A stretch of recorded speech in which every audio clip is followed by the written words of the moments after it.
এটা 5 star hotel, তোর মতো ভিখারি এখানে ঢুকলো কি করে? সিকিউরিটি নাকি চোখে দেখে না? এই সব ভিখারিদের ভিতরে ঢুকতে দেয় কি করে? এক্ষুনি খাবারের প্লেটটা এখানে রাখ আর এখান থেকে বের হয়ে যা। তোর মতো ভিখারিদের এই 5 স্টার হোটেলে কোনো জায়গা নেই।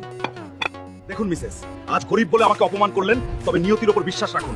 একদিন হয়তো আমি থাকবো আপনার লেভেলে আর আপনি থাকবেন আমার লেভেলে।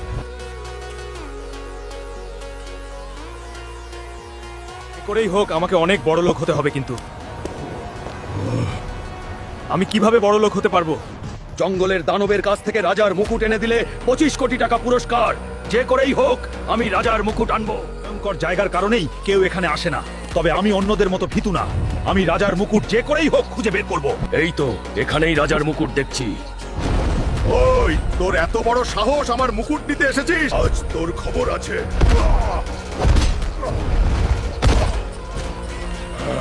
বন্ধুরা, তোমরা ভিডিওতে লাইক করো এবং সাবস্ক্রাইব করে আমাকে শক্তি যোগাতে সাহায্য করো।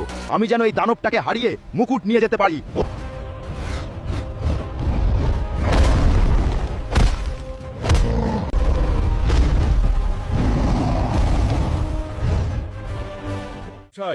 এই নিন আপনার মুকুট। এখন আপনি আমাকে আমার পুরস্কারের 25 কোটি টাকা দিন। এইবার আমি এই হোটেলটা কিনে নেব আর ওই ম্যানেজারকে উচিত শিক্ষা দেব। সবাই রেডি হয়ে থাকো, আমাদের নতুন বস আসছে। নতুন বস যেন আমাদের ব্যবহার দেখে মুগ্ধ হয়ে যায়। আপনাকে আমাদের মাঝে স্বাগতম স্যার। ধন্যবাদ আপনাকে, তবে আপনার কাজ এ পর্যন্তই। কাল থেকে আর আপনাকে কাজে আসতে হবে না।